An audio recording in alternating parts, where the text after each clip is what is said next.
Heather says her mother Valerie once looked like a beauty queen. She was a singer, dancer, and the life of the party. But not so much anymore. Almost 7 years ago, Valerie was evicted from her apartment and lost everything she owned. Now Heather says her mother is choosing to live in a tent on the street, drinking 2 bottles of vodka a day. Now, it's been months since Heather has laid eyes on her mother, so we went along with Heather on one of her many searches for Valerie. Take a look. I'm gonna go and look for my mom right now. She's physically. There are a couple places my mom could be. So this first place we're gonna drive by is the park. She's usually walking through right here, and I don't see her. So I'm gonna drive by the second spot. If I can't find my mom, I can pull over and talk to a homeless person, and they usually know who she is or where she is. We're gonna be approaching her other spot. She's gonna be right here by these bars. Yep, there she is. I'm gonna pull around. She's saying she has to go to the store. That's probably because she doesn't have any booze right now. And she hasn't been able to get to the liquor store, I'm guessing. And she's walking away. I don't know why she's walking away. Hopefully she doesn't try to run away. I hope she doesn't get scared. Well, we'll find out the details about what happened when Heather found Valerie a little bit later. But first, the question, how did Valerie get to rock bottom? And why has she stayed there for so long? Heather says she tried to help, but it comes at a really high price because her mother has put her through absolute hell.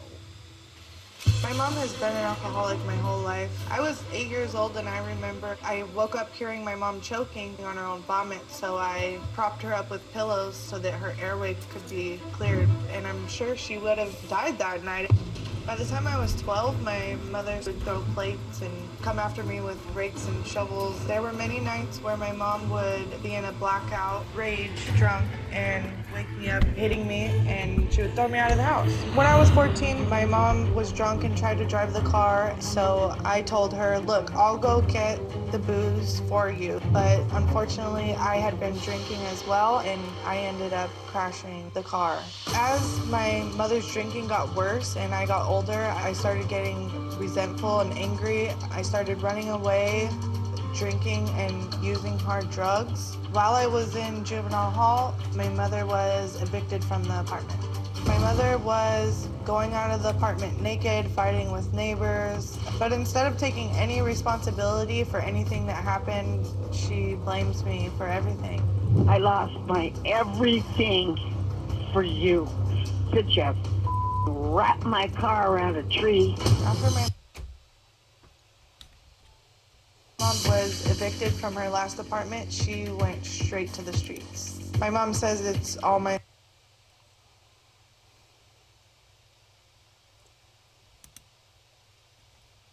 fault that she's homeless and that her life has come to this. Logically, I know that she's wrong, but emotionally it tears me apart. Well, as much as it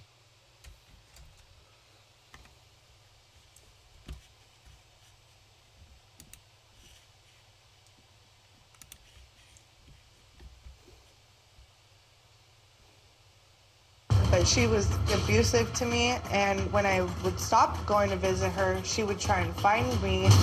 There was a time where I was out on my break outside of the office, and she crept up behind me and ripped my glasses off of my hair and hit me on the back of the head because she wants me to give her a shower and then back to the streets. You could have helped me a little bit. Throw down a shower or a crust of bread for your mother, since I sacrificed my life for you. A year ago, I went to help my mom. I had my son with me, and she came running up to the car, screaming obscenities and throwing her hands at the window. And when I looked into my son's face, I saw the terror, and it reminded me of terror that I used to feel. So I vowed not to seek her out anymore. During the time that I stopped looking for my mother, I had a mental breakdown and checked myself into a mental hospital 2 times, and I developed a panic disorder. I could not take care of myself or my family. I have extremely debilitating anxiety. I felt as if I was turning into her. I became extremely worried. I do not want to put my son through the same thing that I went through. I felt like if I could help my mom, that I could break the cycle, but I realized that I could not help her on my own, and I needed help. Well, Heather, that's hard to watch, right? Yeah, it is. I'm afraid for my mom. I'm afraid she's gonna die on the streets like this. She's not made it easy on you. Not at all, Dr. Phil. When you were 12, you got involved with drugs and alcohol, right? That's right. You said you stopped caring about yourself because nobody else did. Sure. There were a few things that happened during her blackout rages, and one of them was that she threw me on the streets and I was sexually assaulted. And from that point forward, that was when I decided my well-being obviously does not matter. And when I was doing drugs and alcohol, I felt a sense of relief. So that was my way of coping with it. And she's blamed you for all of this. Absolutely. All her downfall, her health, her emotions, her alcoholism, her homelessness, it's all been my fault. She said, I wish I never had you. Yeah. You ruined my life. Mm-hmm. Said you are a horrible daughter and you're going to turn out just like me. Mm-hmm. That's an interesting parenting strategy. I think she's wanting me to feel her pain. Heather says her mother leaves her these nasty voicemails and text messages whenever she can get her hands on a telephone. Take a look. Hey, Heather, I'm your mother. I lost my everything for you. Okay? So you should have back up and regroup and throw down a shower or a crust of bread for your mother. Since you wrapped my car around a tree, I sacrificed my life for you, Heather, and I would do it again. I'm on my deathbed, and I would do it again. Could you acknowledge me? You know, you and your self-righteous father, could you acknowledge my existence for once? And I understand that you chose to have a child, and you don't feel good. You had a back operation, whatever the You know what? Mama is dying. You know, you don't mind very much that I'm not long for this world. It's not your problem. But hey, Heather, my money's gone. My Social Security check is gone after tomorrow. Okay? And I'm back on the streets. My implants have diminished and are going into my body. I'm a walking worm. You know what? I'm Medusa. She says she wants to be free, and you know she has choices. You've given her choices. Absolutely. And you could throw down a shower, as she says, so you bring her in your home. It's not just a shower. Right, exactly. That's exactly what it is. She makes it seem so simple, but if I do that, I'm putting myself and my family in danger because she's so volatile. Coming up, Heather says she remembers a night when she was so afraid of her mother, she had to call for help. Who did she call? Well, she called her father, and we're going to meet him next.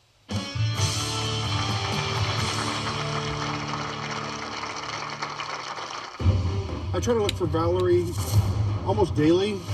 Where were you for a couple weeks? I've been looking for you. On the other side. She's typically intoxicated, usually is cussing, yelling at him. Just tore the mirror off my wife's car and took off with her. She expects all of us to bend over backwards to help her, but she uses it like a weapon against us. And later, They brought me here to feel better about them. You're putting on such a show right now because you're talking sideways, but you're really talking to me. So why don't you tell Dr. Phil what you mean about me? I just did. No, you're I not. just You're not. did. You're not. Roll being back the honest. tape, my girl. Thursday on an all-new Dr. Phil. Looks like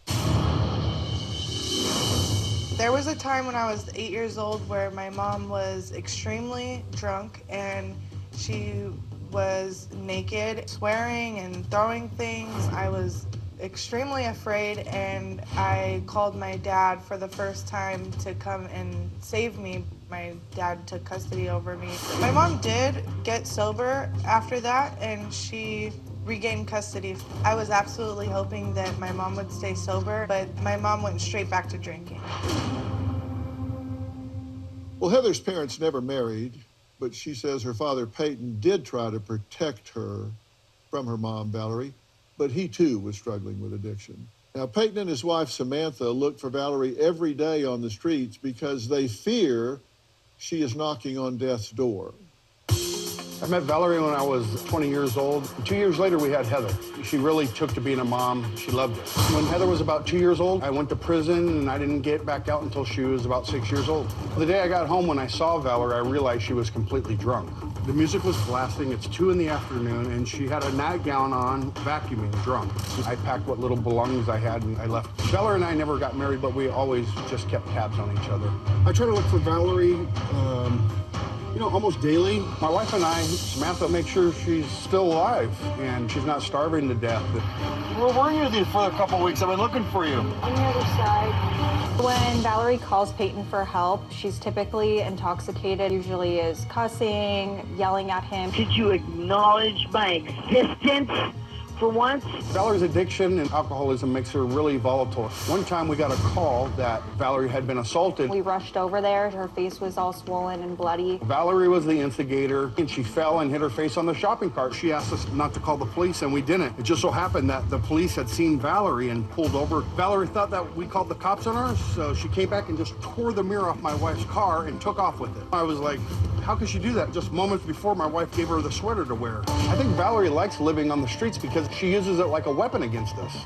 She expects all of us to just feel so sorry for her and bend over backwards to help her, but she only wants help on her terms. You go out and look for her on a daily basis to just monitor in case there's something you can do or need to do to take her out of harm's way if she gets right on the edge. Sure, yeah.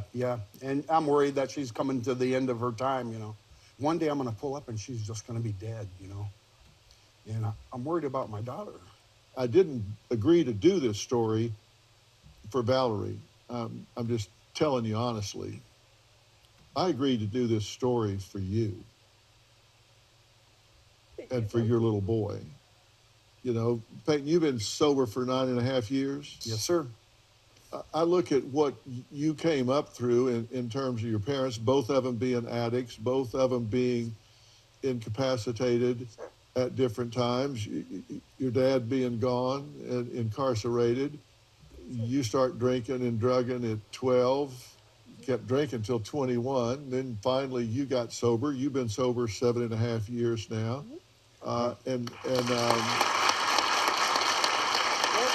And during all of this time, you were victimized, abused, assaulted, and some of that is in parallel to what your mother went through. Right. So it's scaring me. And if you see my mom now, I'm thinking this is my destiny. And I mean, regardless of that, I don't want to put my son through what I went through as a child. I want to be the best I can be for my son. You're smart to acknowledge that. The question is, what are you going to do about it? When we come back, Valerie's older sister cut her off 3 years ago. Well, she's here today. We're going to meet the sister when we come back.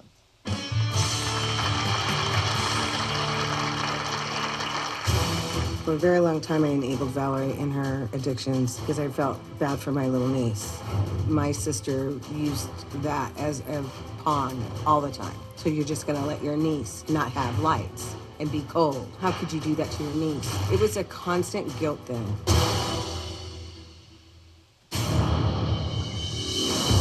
Valerie's sister, Michelle, has been a saint to Valerie. Her sister spent her whole life helping Valerie, but Valerie is just so toxic and vulgar and just so mean to her. We went with her sister to drop her off some warm clothes, and she just, as soon as her sister Michelle pulled up, she just started berating her about what an awful person she was. Michelle, just like the rest of us, is another victim of Valerie's, and it's, you know, it's Michelle's fault also. Valerie's older sister, Michelle, admits that she has enabled Valerie for a long time. But 3 years ago, Michelle says she just cut Valerie out of her life and hasn't seen her since. Michelle wants Heather to do the same thing. Valerie's helplessness did not start with homelessness. She's always asked for help. Gas for her car, to pay her car insurance, phone bill, lights, etc. For a very long time, I enabled Valerie in her addictions because I felt bad for my little niece. My sister used that as a pawn all the time. So you're just gonna let your niece not have lights and be cold. How could you do that to your niece? When Heather was probably 6 or 7, Valerie crashed her previous car, so we bought her a brand new car. When Heather was around 9 or 10, she would call me from school and tell me that her mom didn't pick her up. Could I come pick her up? And of course I went and picked her up. Valerie just played on that needy card. I'm a single mom. Heather's dad isn't in her life. We need help. It was a constant guilt thing. And she does the same thing to her daughter, Heather. I would never leave my sister on the street, or my daughter, or my mother. She died. You know, at least I left you to die. give them a shower and something to eat so they can help themselves. Valerie's emotional abuse with her daughter has literally crippled my little niece. There's no sin in love, only the lack of it. You know, and that's the lack of love by leaving me without a shower for months, 6 years. If Valerie can't change, Heather needs to break away from her mom and her toxicity. Michelle, thank you for being here. Thank you for having me. 3 years ago, you said, that's it. Not going to enable anymore, not going to buy into this anymore. It's done. And it's hard because every day I take a shower, I think of my sister. Like, I got to take a nice warm shower and my sister's dirty. We weren't raised like that. It's heartbreaking. Heartbreaking. Right. But you also understand that that's her choice. Absolutely. Because she says she wants to be free. She wants to be free. She was sober the time before she relapsed. She used to romance the fact that I just miss being on the street. That's my freedom. Freedom of what? So you could drink the way you want? Yeah, every time she's sober for an amount of time, it's like, I'm being sober for you, and I'd rather be drunk. Trust me, if your mother continues to live on the street, she will die an early death. Yeah. But that's not on you, that's on her. Michelle says that Valerie's best friend is her biggest enabler. So what is she doing? How is she enabling her? Well, we're going to meet her and find out when we come back.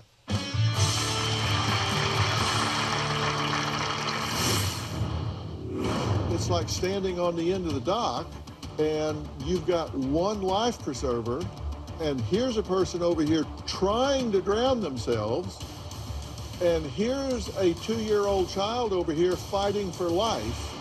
Who are you going to throw the life preserver?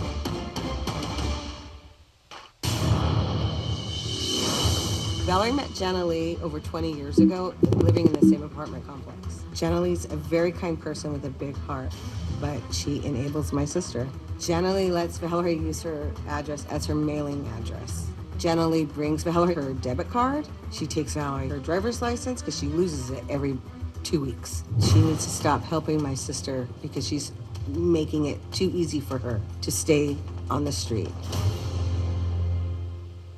Valerie's older sister, Michelle, says Valerie's best friend of over 25 years, Jenna Lee, is Valerie's biggest enabler. But Jenna Lee says she's not enabling Valerie, she's just being a good Christian woman. It's a catch-22, isn't it? Yes, absolutely. I don't ask her over to have a shower or to come to my home. I won't let her in my home. I let her use my mailing address for her debit card and her driver's license that she loses every month, or she gets robbed every month. I feel like that's just like the basics that I could do for her without making life comfortable for her. You have to decide what your priorities are. What's good for you and your family, you and your son, for example. Then you test everything against that. Is it in my best interest to beat myself up about choices I don't control? That creates anxiety with me. It creates depression with me. It creates stress with me.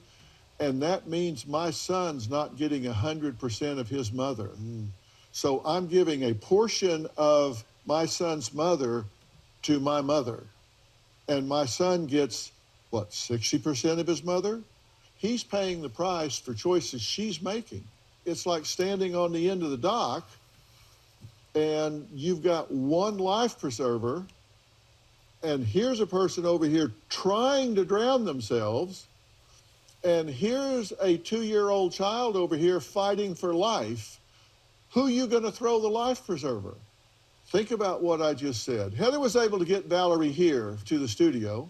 We're going to talk to her next.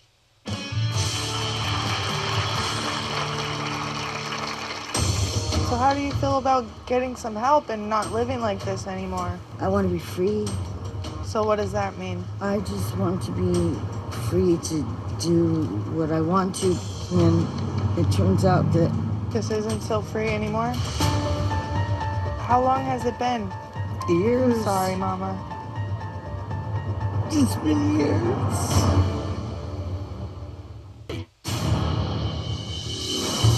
I think I might have one last hurrah in me to survive for the sake of myself, my family, and my grandson. Because right now, I don't feel fit to be around him. I just want to do the right thing. And my way is not working. And it feels like I'm not long for this world. Thank you from my heart to yours, and your staff, and especially my daughter for reaching out to try to help me to help myself.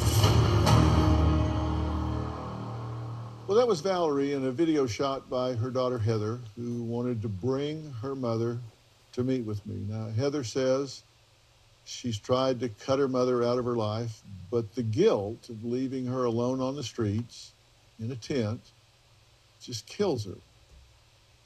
Take a look at what life is like for Valerie.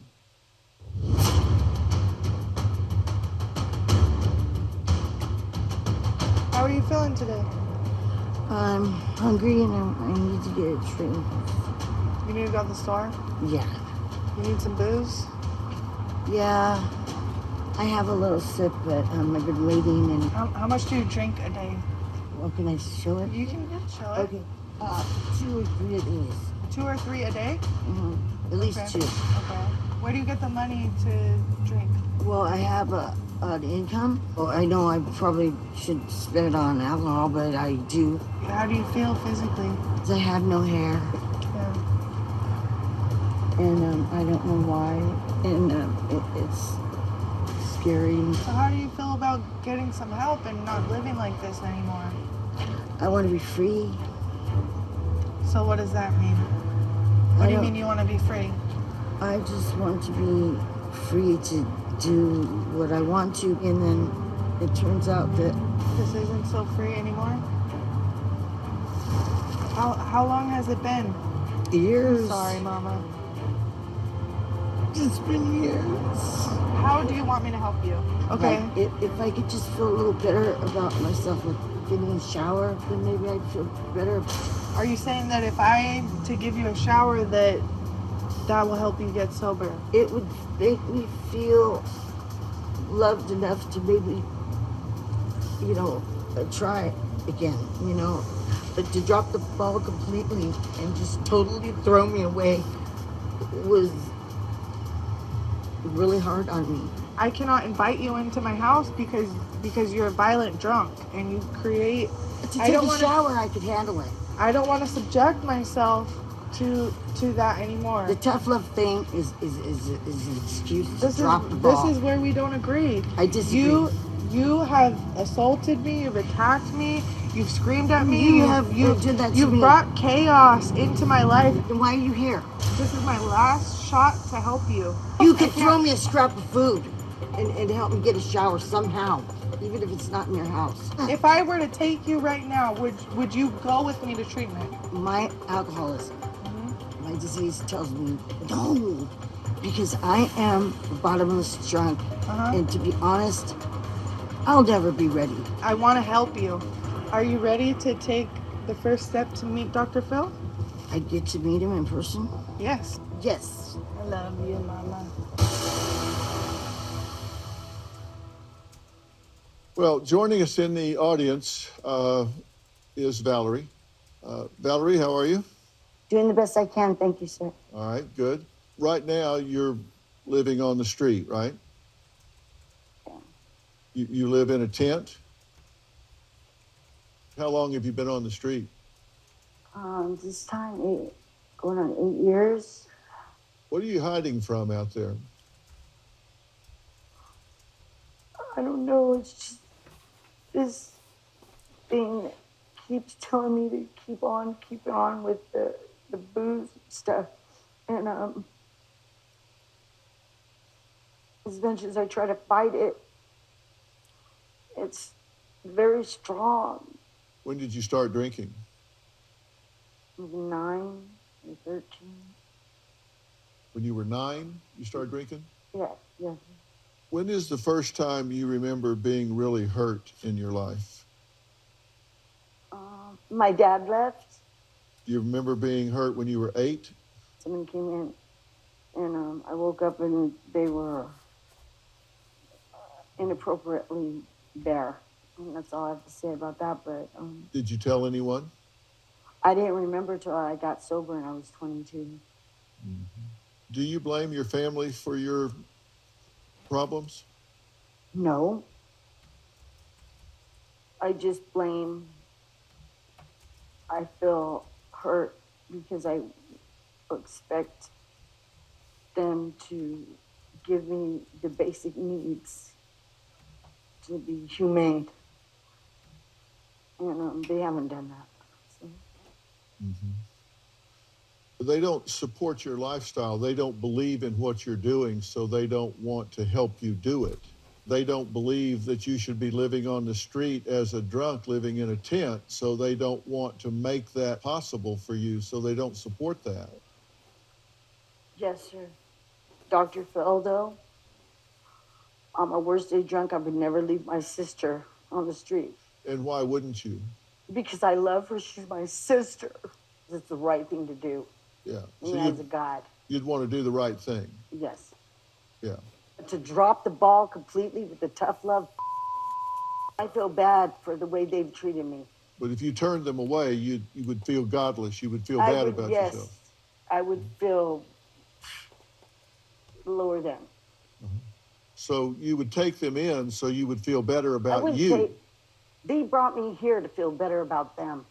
No doubt about it. They brought me here to feel better about them. Absolutely. Even if I walk away. Such a show right Help now my because girl. you're talking sideways, but you're really talking to me. So why don't you tell Dr. Phil what you mean about me when you say about you that I'm bringing you here? Why don't you say what you mean, like I'm bringing you here because I have an ism? You're saying it in a roundabout way. I just did.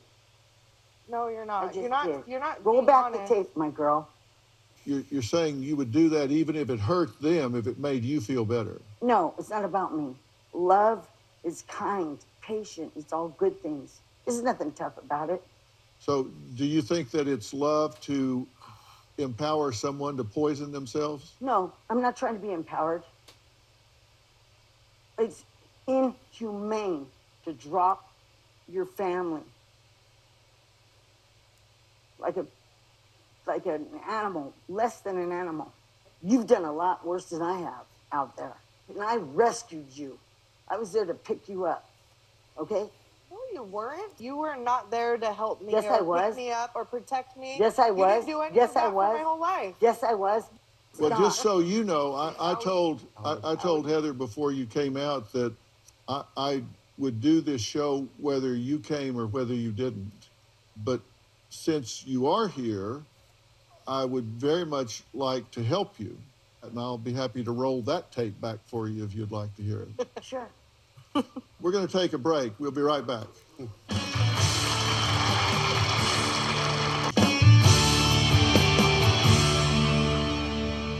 Valerie, it's up to you what you do or don't do, but I hate for you to be living on the street.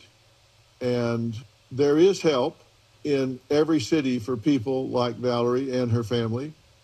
There's a program right here in Los Angeles that can help Valerie if she commits to change.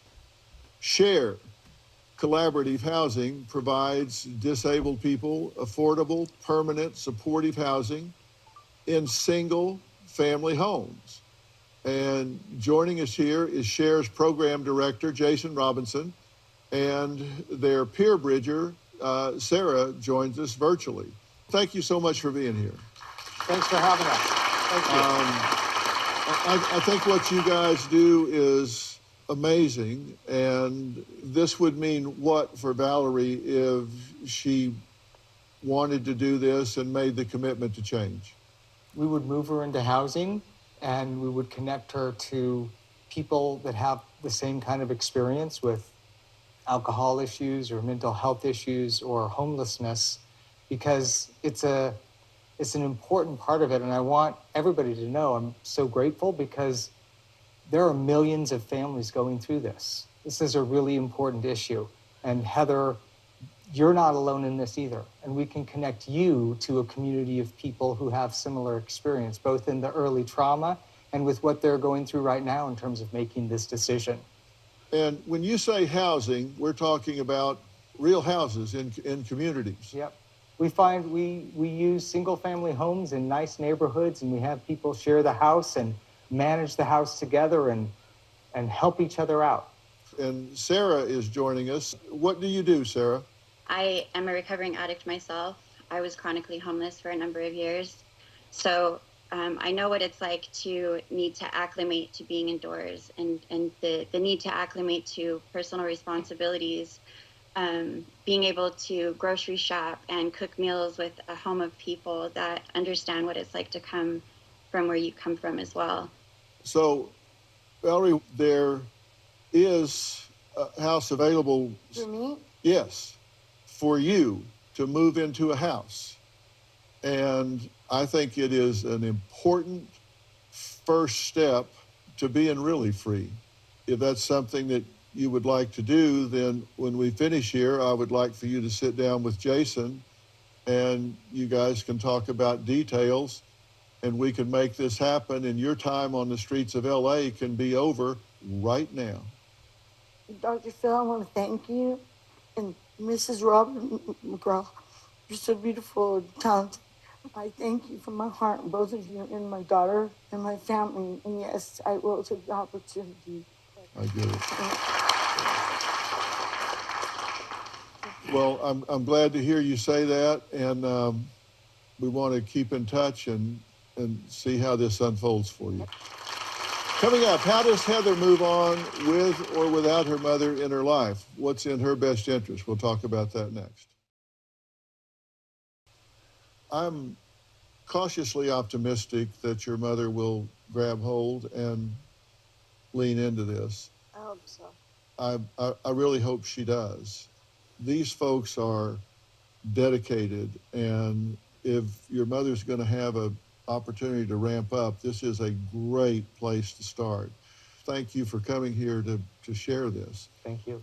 But what I want to say to you is, look what you've created here. You've done more than anyone could expect you to do. You need to give yourself permission to focus on you and your family. You've done what you can for your mother. It's up to her.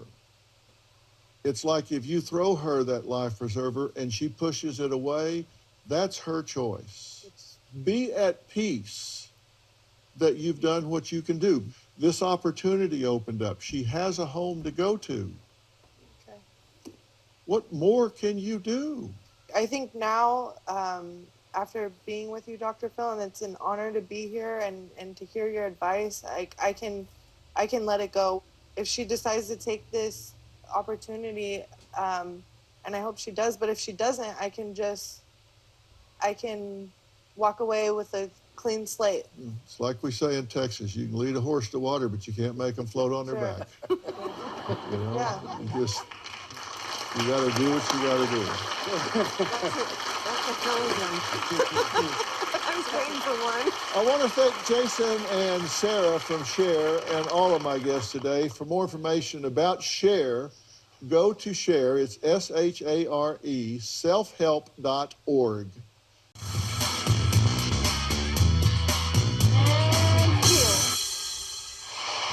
I'm Jason with Share. Really good to meet you.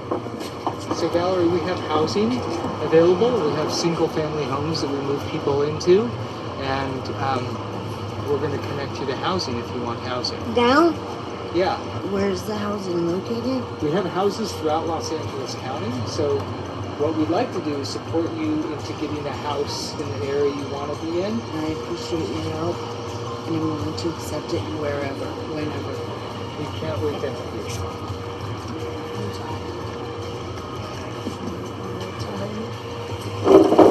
Do you forgive me for taking you on the show? Yeah. But I'm grateful from my heart of hearts that Dr. Phil would step forward and help me. He's helped so many people, and his wife, Mrs. Robin McGraw, is a very beautiful, talented, smart woman, and I respect that. And I can't be more grateful. I love you, baby. I love you too.